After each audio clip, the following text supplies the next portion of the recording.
शादियाँ कराना कोई आसान काम नहीं है। तो आप क्या नए जो बच्चे या पहले मीटिंग्स में जो बच्चे जाते हैं तो क्या आप उनको अपनी तरफ से कुछ गाइड करते हैं या अपनी तरफ से कोई टिप्स देते हैं या कोई अपनी तरफ से काउंसलिंग होती है कि पहली बार आप जब जा रहे हैं क्या जाकर की बात करनी है या कैसे प्रेजेंट करना है, तो हम उनको पहली चीज़ यही बोलते हैं कि पहली चीज़ आप ऑनेस्ट रहिए। जो भी आप एग्जैक्टली आपकी पर्सनैलिटी आप वो दीजिए, कोई आर्टिफिशियल चीज़ मत रखिए। साउथ दिल्ली का बच्चा साउथ दिल्ली के बाहर नहीं जाना चाहता, फिर साउथ दिल्ली की खवाई अलग बना रखी है लोगों ने। जैसे जमुना पार तो उनके लिए दिल्ली में ही नहीं आता।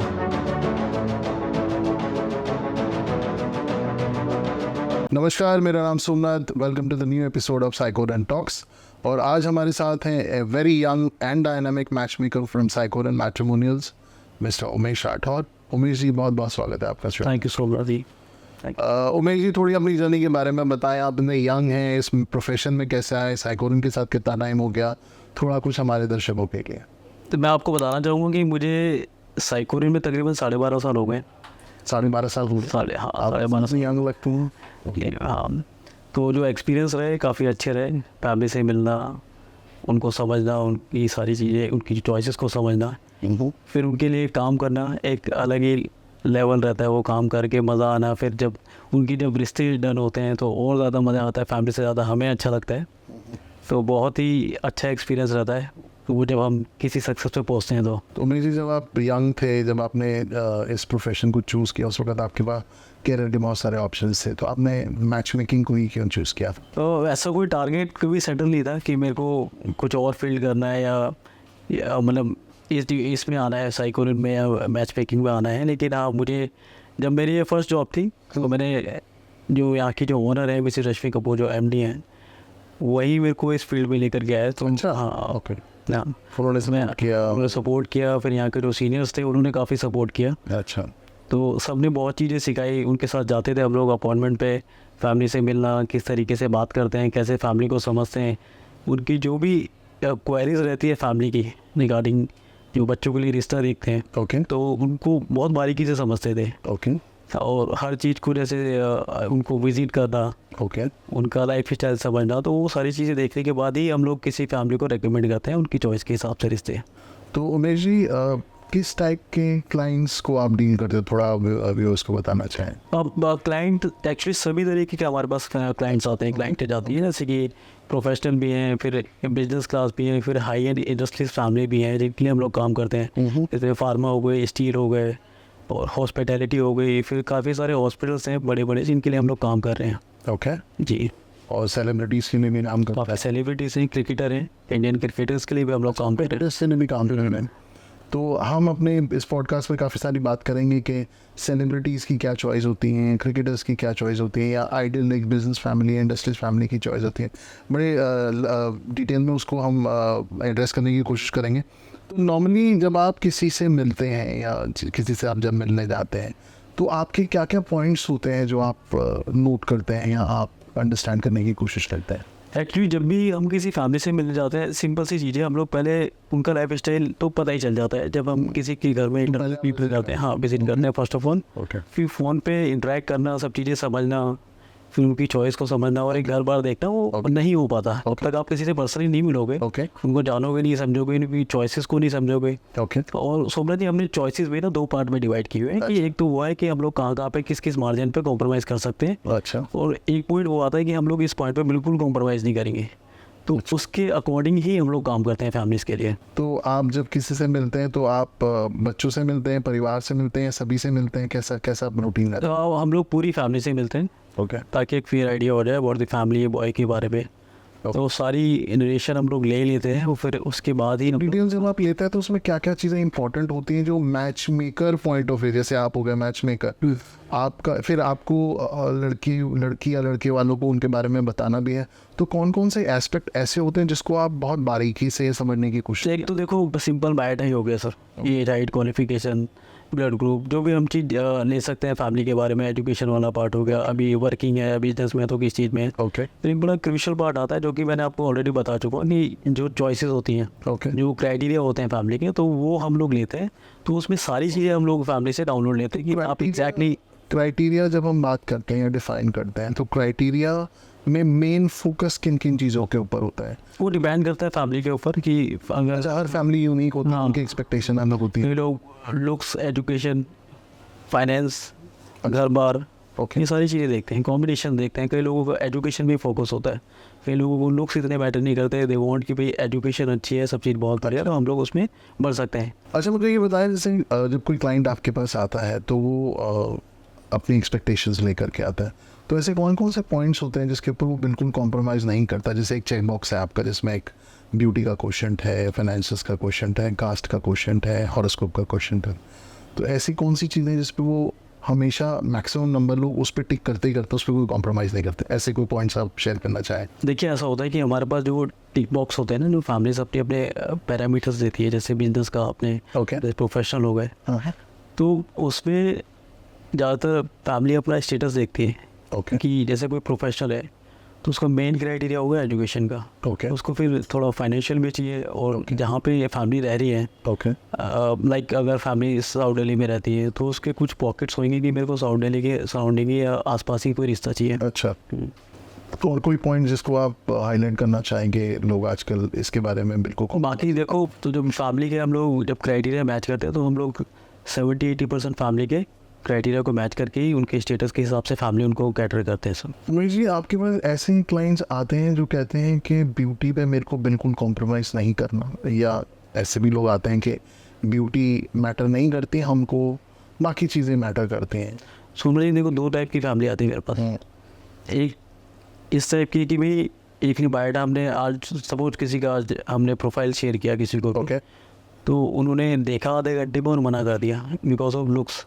अच्छा, इतनी जल्दी? हाँ, इतनी जल्दी उनका रिप्लाई आया था कि भाई वो डॉटर को, मेरे को या बेटे को नहीं चलेगा, और लुक्स, उसको एजुकेशन भी चाहिए, उसको लुक्स तो मेजर पॉइंट रहता है कि भाई लुक्स में अगर लड़की या लड़का ठीक नहीं है तो हम लोग नहीं देखेंगे। तो कभी अगर आपके पास ऐसे चैलेंजेस आ जाते हों जहाँ पे लड़का या लड़की उतने गुड लुकिंग नहीं है, तो उस चैलेंजेस को आप कैसे काउंटर करते हैं? सेम कंपैटिबिलिटी, तो आप और उसी हिसाब से हमें लुक्स भी मैच करने होते हैं, एजुकेशन भी, फैमिली भी, बैकग्राउंड वगैरह सारी चीज़ें मैच करके उनको देनी होती है। अगर अगर कोई लड़का उतना हैंडसम नहीं है या लड़की उतनी गुड लुकिंग नहीं है, तो आप कौन से पॉइंट्स के ऊपर उस दूसरी फैमिली को, जैसे आपने कहा एक क्लासिक केस दिया कि आधे घंटे में रिप्लाई आ गया कि वो इंटरेस्टेड नहीं है, तो अगर बाकी चीज़ें बहुत अच्छी थी तो उनके ऊपर आप थ्रस्ट देते हैं? कैसे आप नहीं, बिल्कुल, देखो, हमारा जो हम लोग आज यहाँ पे बैठे हैं, रिश्ते करा रहे हैं, तो हमारा भी एक काउंसलिंग वाला पार्ट हमेशा रहता है। फैमिली को हम लोग ज़रूर काउंसिल करते हैं, ओके, और उस बेस पे हम लोग कोशिश ही रहती है कि एटलीस्ट एक मीटिंग हम लोग एक स्टेज तक आगे बढ़े हैं फैमिली को, कि आप एक बार मिल के तो देखो, ओके, है ना। जैसे हम लोग पर्सनली फैमिली से मिलते हैं तो हमें उनका इन आउट पता होता है, फैमिली कैसी है, लोग कैसे हैं, आपको मैच करेंगे नहीं करेंगे, तो हम लोग ऑफकोर्स गन पॉइंट पे तो कुछ नहीं होता, लेकिन हम लोग ट्राई करते हैं कि एटलीस्ट फैमिली मुलाकात करें, जिससे कि एक फेयर आइडिया हो जाए अबाउट द फैमिली, बच्ची के बारे में, लड़की के बारे में। ओके। तो कोशिश ये रहती है हमारी। तो नॉर्मली स्टेजेस कैसे होते हैं? जैसे आप थोड़ा बताएं कि जब आपने एक परिवार को शॉर्टलिस्ट कर दिया तो उसके बाद फर्स्ट स्टेज क्या होती है, सेकंड स्टेज क्या होती है, थर्ड स्टेज क्या है, ये फाइनलाइजेशन कैसे होता है? मतलब आप अगर थोड़ा डिटेल में समझाएं। इस पे भी देखो, दो टाइप की फैमिली हमारे पास आती है, ठीक है। एक होती है कि पहले कि भाई बच्चे ही सारे डिसीजन देंगे, ओके, बच्चों ने ही पहले सारी चीज़ें करनी है। तो कई फैमिली कहती है कि बच्चों को आप पहले मिलवा दो, ओके, या नंबर एक्सचेंज करा दो, जहाँ पे बच्चे एक दूसरे को इंट्रोड्यूस करने, वो एक मैच करना, वो फ़ोन पे ही बात करके पता चल जाता है। कई लोग फ़ोन पे ही जज कर लेते हैं, ओके, तो कई बार एक ईगो क्लैशेस भी इतने आ जाते हैं, कई बार लड़का बिजी है, लड़की बिजी है, तो वहीं पर ही यस नो हो जाती है। ओके, तो आगे नंबर एक्सचेंज हो गए, सब चीज़ें हो गई, अब फैमिली एक दूसरे को पसंद कर रही है, लेकिन हाँ, अगर सपोज कहीं लड़का बिजी है, लड़की बिजी है, तो वहाँ पर भी रिश्ते खराब होने के पूरे चांसेस हो जाते हैं। ओके, कल को लड़के ने फ़ोन नहीं उठाया, लड़की दोबारा नहीं करेगी, फैमिली दोबारा नहीं करेगी। करेक्ट। यही चीज़ अगर लड़का करेगा, तो अगर लड़की बिजी है सपोज, तो वहाँ पे वो रिश्ते आगे नहीं बढ़ते हैं। तो ये भी मतलब हमारे लिहाज से बहुत बड़ा चैलेंज है ये भी। तो शादियाँ कराना कोई आसान काम नहीं है। तो देखिए, आपने जितनी प्रोसेस बताई, जो भी चीज़ें आप इतने माइन्यूटली देखते हैं, तो ये बहुत बड़ा टास्क लग रहा है। तो क्या इतना बड़ा टास्क है, मतलब कि हर केस में आपको इतनी जद्दोजहद, इतनी मेहनत करनी पड़ती है? तो हर चीज़ के एग्जाम्पल सेट होते हैं सर, वो बहुत क्लासिक एग्जाम्पल सेट होते हैं। मेरे पास ऐसे भी एग्जांपल है जो कि मैंने बहुत जल्दी रिश्ते करा दिए, मतलब 1 महीने के अंदर ही रिश्ते हो गए। 1 महीने में आपने रिश्ता कंक्लूड हाँ, करा दिया, हाँ। मतलब ठीक है। प्रपोज करने से लेकर के फाइनलाइजेशन तक हाँ। 1 महीने के अंदर आपने सारे, ये तो बहुत अच्छे से हाँ, ट्रांसलेशन। तो कई एग्जाम्पल ऐसे भी हैं जो कि काफ़ी लेट भी गए, कई ऐसे स्टोरीज भी हैं जो कि हमारे थ्रू हुई नहीं, कि फैमिली आज भी रिगार्ड करती है, रेफरेंसेस देती है, सब चीज़ पूछती है, कभी फ़ोन करो तो अच्छे से बात करते हैं। तो ये मतलब जहाँ पे आप सक्सेसफुल नहीं भी है उसके बाद भी वो आपको रिगार्ड्स देते हैं, क्योंकि Correct. जो आपने एफर्ट या सिंसियरिटी जो पूरे प्रोसेस में शो करी उसकी वो काफ़ी तो आपका जो मेन आपकी रेफरेंस चीज़ तो काफ़ी स्ट्रॉन्ग होती होगी इस मामले में। बिल्कुल, हमारा तो 80-90% जो काम चल रहा है आज भी, मेरा ही नहीं पूरे साइकोलन का, वो चेन के थ्रू ही चल रहा है। तो आप मतलब क्या बोल रेफरेंस के थ्रू ही चल रहा है। आपने एक रिश्ता कराया और उन्होंने आगे रेफरेंस दी। रेफरेंस दिया, फैमिली से मिलाया, कई लोग मेज ही देते हैं कि ये साइकोलन आप चले जाओ, मेज ही है वहाँ पे आप बात करना है, या कोई भी मतलब जो भी यहाँ पे रिश्ते कराते हैं साइकोलन में, तो उस काउंसलर के पास वो उनको शेयर कर देते हैं कि भाई आप ये फैमिली आप देख लो। तो आपका कोई डोमेन है, जैसे कोई पर्टिकुलर एरियाज हैं जिसको आप केटर करते हैं, या सभी जगह आप जाते हैं कि क्या कोई हम लोग सभी जगह ही काम कर रहे हैं। या आपका ऐसे उमेश या ज़्यादा आपका अपना डोमेन होता होगा, एक कोई पर्टिकुलर है, जैसे आपने कहा साउथ दिल्ली में मैं बहुत डील करता हूँ, कोई आप दिल्ली के बाहर भी करते हैं? दिल्ली के बाद मेरे कुछ बड़ी स्ट्रॉन्ग स्टेट है जहाँ पे मैं काम कर रहा हूँ। अच्छा, जैसे MP हो गया, अच्छा, जबलपुर, इंदौर, भोपाल, ओके, आगरा है, ओके, और दिल्ली तो है ही, दिल्ली में तो बैठे ही हैं, काम ही कर रहे हैं। Okay, okay. ओवरसीज़ के भी क्लाइंट हैं? ओवरसीज़ भी है हमारे क्लाइंटेज है। तो नॉर्मली जब हम आपने कुछ इंडस्ट्रीज़ के बारे में बताया जिसके लिए आप काम कर रहे थे, फिर आपने कुछ सेलिब्रिटीज़ के बारे में बात बताया, तो जब नॉर्मली आपके पास एक नॉर्मल फैमिली आती है जिनके पीछे कोई सेलिब्रिटी टैग नहीं है या क्रिकेटर का टैग नहीं है, उनकी एक्सपेक्टेशन और एक नॉर्मल फैमिली की एक्सपेक्टेशन में क्या फ़र्क होता है? चॉइसेस तो देखो ऐसा होता है कि ऑफ कोर्स जो भी फैमिली का स्टेटस होता है वो उस हिसाब से ही फैमिली रिश्ते देखती है। जैसे सेलिब्रिटी की बात करें तो उसके ऊपर ऑलरेडी टैग लग गया है कि वो सेलिब्रिटी है। ओके, तो वो भी ये जाएगा कि एक तो लुक्स उसको चाहिए, वो लुक्स पे बिल्कुल ज़ीरो कॉम्प्रोमाइज़ करेगा। अच्छा, वो बहुत पर्टिकुलर हाँ, वो बहुत ही पर्टिकुलर्स होते हैं कि भाई मुझे कल को मेरे साथ और भी सेलिब्रिटीज़ में जाए या किसी भी फंक्शन में जाए तो सोशल सर्कल हाँ, मेरे साथ एक प्रेजेंटेबल लड़की चाहिए, और फिर फाइनेंशियल वाला पार्ट भी वो लोग देखते हैं। अच्छा, कि भाई सिमिलर स्टेटस हो, उनको मतलब कोई मतलब ऐसा होता नहीं कि भाई आए तो उसको एक जो आप लाइफ स्टाइल उसने ऑलरेडी मेंटेन किया हुआ है तो उसके लिए कुछ नया ना कॉम्प्लीमेंट करें। हाँ, अच्छा, ओके। हाँ, तो मतलब आप कह रहे हो कि लुक्स और जो फाइनेंशियल स्टेटस है वो तो मैच पे बिल्कुल कॉम्प्रोमाइज नहीं नहीं करते करते हैं। और कुछ पॉइंट्स है जिसके ऊपर वो थोड़ी से फ्लेक्सिबल होते हैं। बाकी देखो फैमिली हर किसी को अच्छी चाहिए। अब सेलिब्रिटी का टैग लग गया तो उसके पास ऑलरेडी रिश्ते बहुत होते हैं, लेकिन उसको जब शादी की बात आती है तो उसको भी एक घरेलू और अच्छी लड़की चाहिए होती है, उसको एक परिवार चाहिए होता है अच्छा, कि भाई ओके, उसको आगे जा कर के अपना घर चलाए और सारी चीज़ें बहुत अच्छे से मैनेज करें।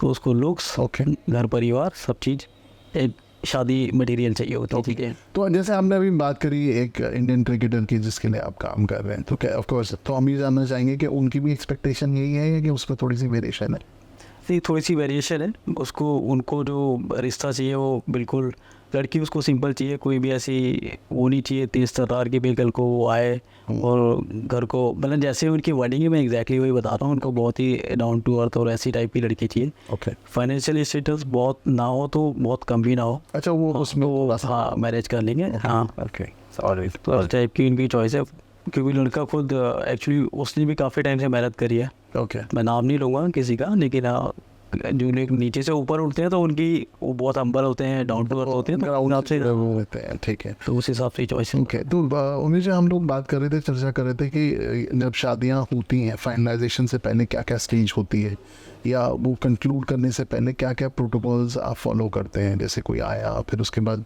क्या क्या स्टेज हो, जैसे आपने बताया कि मीटिंग्स होती हैं, फिर क्या आगे कैसे इसको फाइनलाइज कैसे करते हैं आप? देखो सबसे पहले जब भी हम कोई रिश्ता किसी को सजेस्ट करते हैं तो एक तो हम लोग हर परिवार से जैसे मिले ही होते हैं, तो हम लोग उनके बारे में ब्रीफिंग दे देते हैं। ओके, 80-90% हम लोग फैमिली के बारे में बता ही देते हैं। ओके, फिर भी हम लोग फैमिलीज़ को ये कहते हैं कि आप 10% 20% भी अपने लेवल पे एक बार ही पता कर लो फैमिली के बारे में अपने लेवल पे। क्योंकि मैं भी जब किसी से मिलता हूँ तो मैं भी एक फेस वैल्यू पे जाता हूँ, या मैंने घर बार देख लिया तो मैं उस पर जाता हूँ।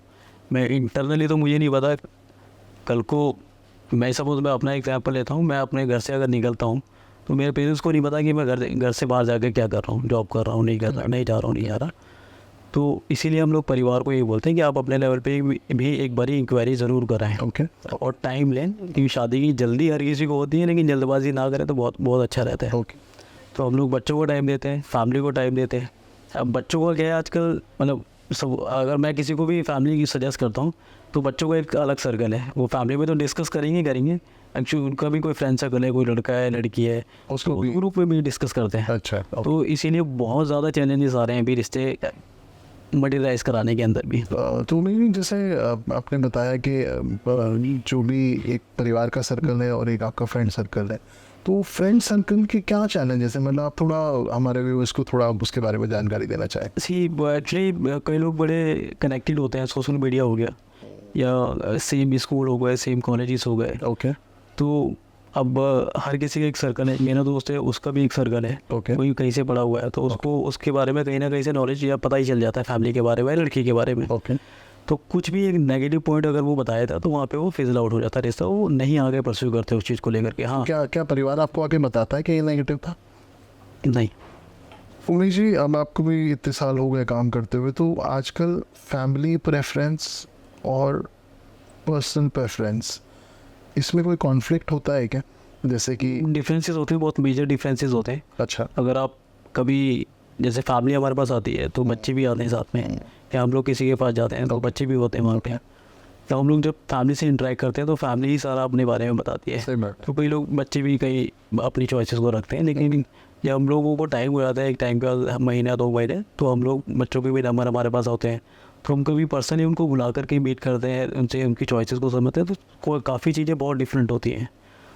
तो फिर हमें बच्चे के हिसाब से कई बार ही चलना पड़ता है। जैसे कि कोई अगर आप बताना चाहें कि किस टाइप के डिफरेंसेस हैं? अब कोई बच्चे नहीं बता पाते कि भाई वो फ्रेंड सर्कल में जाके कि भाई ड्रिंक्स वगैरह भी या ओकेजनली कुछ चीज़ें कर लेते हैं, तो उनको किसी भी चीज़ से ऐतराज़ नहीं है। अगर लड़का पीता हो या लड़की भी थी हो तो वो क्लियर ही बोल देते हैं। अगर कोई ड्रिंक करता हो या कुछ और भी ऐसी चीज़ें हैं तो हम लोग वो केसेस भी देख सकते हैं। ऐसा कोई मेरे लिए हार्ड एंड फास्ट वाला वो नहीं है, मुझे लड़की अच्छी चाहिए, अगर मेरे को कंपैटिबल लग रहा है, मेरी IQ उससे मैच कर रही है, इंटेलिजेंट मैच कर रही है, तो मैं उसको परस्यू कर सकता हूँ। छोटी छोटी मेजर चीज़ों पर मैं कॉम्प्रोमाइज़ कर सकता हूँ। ओके, आप मुझे थोड़ा ये बताएं उमेश जी, जब हम दिल्ली के हिसाब से मैच मेकिंग करते हैं, दिल्ली कैपिटल के हिसाब से, दिल्ली NCR के हिसाब से मैच मेकिंग करते हैं, या जैसे आपने कहा आप MP में काफ़ी प्रोमिनेंट हैं, आप UP में काफ़ी प्रोमिनेंट है, तो दिल्ली, मध्य प्रदेश, UP यानी उत्तर प्रदेश के अंदर क्या थॉट प्रोसेस में चेंज है या सारी जगह यूनिफॉर्म थॉट प्रोसेस है? जी बिल्कुल चेंज है। दिल्ली वालों को अब बहुत ज़्यादा एक्सपेक्टेशंस भी हैं, फिर वो अपने हिसाब से हर चीज़ों को देखते हैं।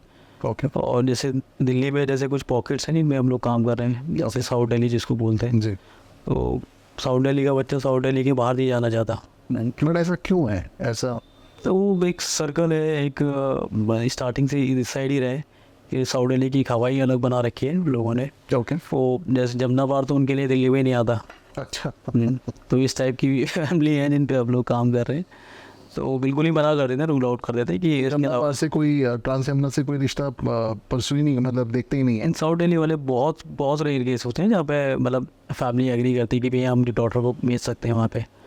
लेने को तो ले लेंगे, लेकिन अगर यहाँ बिटिया देने की बात आएगी वहाँ पे वो बिल्कुल हाथ खड़े कर देते हैं, बिकॉज उनकी बच्चों की प्रेफरेंस होती है कि आसपास हो, कहीं गुड़गांव हो या फिर साउथ दिल्ली में कहीं हो, तो इस हिसाब से चॉइसेस आती है हमारे पास। अच्छा, और जैसे हम मध्य प्रदेश जाते हैं या UP की तरफ जाते हैं या कोई भी और स्टेट में जाते हैं जहाँ पे आप काम कर रहे हैं, वहाँ पे क्या थ्रस्ट रहता है या लोगों की वहाँ पे क्या एक्सपेक्टेशन? देखो आज भी अगर मैं मतलब स्मॉल टाउन की या जो जिस जगह उन्हें बहुत इम्प्रूव करा है, डेवलप किया है, तो वहाँ की आज भी थॉट प्रोसेस जो है बहुत अलग है आज भी। हाँ ओके, तो वो पहले खानदान देखते हैं, लोग देखते हैं, और हाँ क्योंकि बिलोंग करते हैं, पेडिग्री क्या है उनकी। कि इंदौर ले लें, भोपाल ले लें, आगरा ले लें, तो वो छोटे शहर हैं और आपस में कोई ना कोई कॉमन निकल आता है। बहुत छोटी जगह की एडवांटेज भी है कि भाई आपको कोई ना कोई उनके बारे में इजीली और जल्दी पता चल जाता है। ओके, तो इसलिए चांसेस भी बहुत ज़्यादा होते हैं रिश्ता फाइनलाइज होने के बाहर के।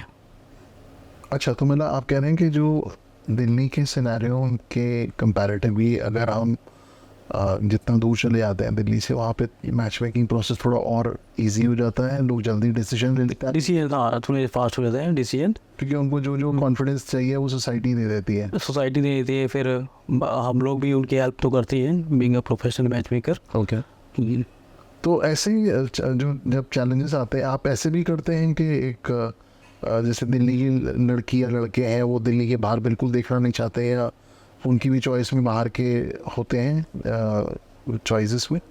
जहाँ लड़कों की बात करें तो बॉय साइड फैमिली ओपन होती है प्लेस को लेकर के। उनके के साथ थोड़ी सी इस चीज़ को लेकर के इशू, लड़कियों को लेकर के इश्यूज आते हैं कि बिकॉज आप किसी की एक ही डॉटर है, किसी की मीडिया एक है, मतलब एक बेटा एक है, तो वो नहीं चाहते कि वो कहीं बाहर सेटल हो जा करके। उनको मिलना है, लड़की को मिलना है या उनको मिलना है, तो बहुत सारे रीजंस होते हैं उसके पीछे। कोई ऐसा थंब रूल नहीं है कि वो बाहर का नहीं देखना चाहते, लेकिन वो दिल्ली ही प्रेफर करेंगे या आसपास का रेडियस ही वो प्रेफर करेंगे कि मेरे को आसपास का कोई रिश्ता दो, आप अच्छी फैमिली। ओके, तो आप क्या नए जो बच्चे या पहले मीटिंग्स में जो बच्चे जाते हैं, तो क्या आप उनको अपनी तरफ से कुछ गाइड करते हैं या अपनी तरफ से कुछ टिप्स देते हैं, या कोई अपनी तरफ से काउंसलिंग होती है कि पहली बार आप जब जा रहे हैं, या बच्चे भी आपसे पूछते होंगे वो वैसे ही, मैं क्या बात करूँ, ऐसा कुछ होता है आपके साथ? हाँ बिल्कुल होता है, पूछते हैं, बच्चे पूछते हैं कि भाई अब ये फर्स्ट मीटिंग है तो हमें क्या जाकर की बात करनी है या कैसे प्रेजेंट करना है। तो हम उनको वो पहली चीज़ यही बोलते हैं कि पहली चीज़ आप ऑनेस्ट रहिए, जो भी आप एग्जैक्टली आपकी पर्सनैलिटी आप वो दीजिए, कोई आर्टिफिशियल चीज़ मत रखिए। जो आपको सवाल जवाब करने हैं आप डायरेक्टली कर सकते हैं, क्योंकि आप दोनों की मीटिंग है, दोनों की ज़िंदगी है, आप अपने खुल करके बात कीजिए जो आपको करनी है। फिर आप कंफर्टेबल इतने हो जाओगे कि लड़की ने आपको कंफर्टेबल कर दिया, वो अपने क्वेश्चन पूछ रही है, आप अपने क्वेश्चन पूछ रहे हो, फिर तो बात होती ही रहती है। तो कहने का मतलब ये है कि आप प्रेजेंट रहो ठीक से, और अपनी जो एग्जैक्ट पर्सनैलिटी है वो आप रखिए उनके आगे। कभी ऐसा भी होता है कि जब आपको लगता है कि ये दोनों मैच बिल्कुल परफेक्ट है और यहाँ पे बात बन जानी चाहिए, वहाँ पे फिजल आउट हो जाता है, तो आप कभी चेक करते हैं कि वो क्या रीज़न रहा जिसकी वजह से फिजल आउट हो गया? देखो, फिजल आउट होने के बहुत रेयर चांसेस होते हैं जब बच्चे एक दूसरे को पसंद करने लगे या कंफर्टेबल हो जाए। ओके, तो वहाँ पे चांसेस बहुत कम होते हैं, क्योंकि वहाँ पे बच्चों ने एक दूसरे को पसंद कर लिया, टाइम स्पेंड कर लिया, सब चीज़ें हो गई हैं। ओके, आई मीन वो उस लेवल पे पहुँच गए कि हाँ उनको एक डिसीजन लेना है। लेकिन कुछ चीज़ें पे जहाँ पे पेरेंट्स या फिर फैमिली इन्वॉल्व हो जाती है, वहाँ पे बहुत कम चांसेस होते हैं कि वो चीज़ फिजल आउट हो जाए। तो आपको लगता है आजकल के सिनेरियो में लोगों की ओवर एक्सपेक्टेशंस हो गई हैं इन टर्म्स ऑफ चॉइसेस, तो उनको आप कैसे मैनेज करवाते हैं, या कैसे आप उस चीज़ को काउंसिल करते हैं? एक टाइम पे हाँ यस हो गई है, बिकॉज जब कोई भी हमारे पास फैमिली जब नई आती है, मतलब हमसे जब जुड़ते हैं, तो एक्सपेक्टेशन बहुत हाई रहती है। लेकिन जब उनको लगता है कि भाई थोड़ा सा हमें कुछ चीज़ों पर कॉम्प्रोमाइज़ करने चाहिए या ये पॉइंट देख लेने चाहिए, क्योंकि हम लोग अब तक नहीं देख रहे थे, तो चांसेस होते हैं फिर उनकी जो मीटिंग्स वगैरह जो काफ़ी टाइम से कुछ चीज़ें नहीं हो पा रही थी, तो वहाँ पे वो जल्दी होने लगती हैं मीटिंग्स वगैरह भी। मतलब थोड़े से कॉम्प्रोमाइज़ करने होते हैं फैमिली को। मैं ये नहीं कहूँगा आप बिल्कुल ही कॉम्प्रोमाइज़ कर लो, ये सब चीज़ों पे कॉम्प्रोमाइज़ करो, लेकिन हाँ कुछ चीज़ें अगर आपको लग रही है कि भाई ये रिश्ता चल सकता है आपको, तो वहाँ पे आप जा कर के एक मीटिंग ज़रूर कर सकते हैं। तो मेरी ये तो आपकी बात रही शादी से पहले के सारे प्रोसीजर्स फॉलो, आप अपनी तरफ से टिप्स देने की। क्या आप शादी के बाद भी थोड़ा बहुत हेल्प करते हैं लोगों को, काउंसलिंग करते हैं, या उस चीज़ को आप ट्रैक रखते हैं कि आपकी जो जिनकी शादियां करा चुके हैं वो अच्छे खुशहाल हैं, अच्छे से जी रहे हैं, सब चीज़ें वो भी आप करते हैं? कभी कभार समटाइम हम लोग रेफरेंस के लिए बात करते हैं फैमिली से, तो बात होती है तो सब चीज़ें अच्छी चल रही होती हैं, और फैमिली रेफरेंस भी देती हैं। कभी हाई नो हो गई, कहीं नहीं होती तो वो बोलते हैं कि भाई हाँ हम लोगों ने याद है कोई होगा तो ऑफकोर्स आपको देंगे, आपने हमारा इतना अच्छे से सारी चीज़ें करी हैं, एक अच्छा रिश्ता दिलवाया है हमें, तो वो ध्यान रखते हैं कि भाई साइकोलॉजी में कोई उमेश जी है तो उनको। तो आप मुझे जैसे शुरू में बताया आपके पास तो मोस्टली जो केसेस आते हैं रेफरेंसेस की काफ़ी अच्छी चेन बन जाती है। तो उमेश जी, आप जैसे इतनी शादियाँ आप करा चुके हैं, तो आप यंग कपल्स जो शादी में जाना चाहते हैं, आप अपनी तरफ से कुछ उनको एडवाइस देना चाहें, या आप अपनी तरफ से कोई टिप देना चाहें, अपनी तरफ से कोई काउंसलिंग करना चाहें, तो आप बताएं प्लीज़ हमारे व्यूअर्स को। मेनली ये आपको पहले तो अपनी जो एग्जैक्ट पर्सनैलिटी है वो रखनी है, इन सब चीज़ें ऑनेस्ट होकर के रखनी है दोनों पार्टनर्स के सामने, क्योंकि ज़िंदगी भर का साथ है और आप दोनों को ही साथ रहना है। ओके, एक टाइम पर सब लोग फैमिली हमेशा जुड़ती है आपस में, दो परिवारों का भी मिलन होता है, फिर रिश्ते बनते हैं, सब चीज़ संभालनी बहुत ज़रूरी है। तो आपको सब चीज़ें ओके ट्रांसपेरेंट होकर के रखनी है Okay. अपने पार्टनर के साथ में। Okay okay. तो इसमें कोई और एस्पेक्ट भी आता है जैसे कि आप पोस्ट या जैसे प्री काउंसलिंग, आजकल मैरिज काउंसलिंग होती है, तो वो भी आप लोग करते हैं? तो आज की डेट में बच्चे बहुत स्मार्ट है सर, वो अपने आप भी अपने लेवल पे, फिर पेरेंट्स भी बिजनेस क्लास फैमिली है, जो प्रोफेशनल है, जिसकी एजुकेशन अच्छी है, उनको कहीं ना कहीं ज़रूरत नहीं पड़ती है। लेकिन हाँ, ये ऐसा सब्जेक्ट है शादी, यहाँ पे थोड़ी बहुत हमारे एक्सपीरियंस की ज़रूरत पड़ती है, तो वहाँ पे हम लोग अपना एक्सपीरियंस थोड़ा शेयर कर लेते हैं उनके साथ। उनको कुछ टिप्स हमारी अच्छी लगती है जिसको फॉलो भी करते हैं। उमेश जी, आपसे आज बात करके बहुत कुछ सीखने को मिला, हमारे व्यूअर्स को काफ़ी सारी जानकारी मिली। कुछ सवाल हमारे और है, कोशिश करेंगे कि अगले पॉडकास्ट पर उसको डिटेल में समझे।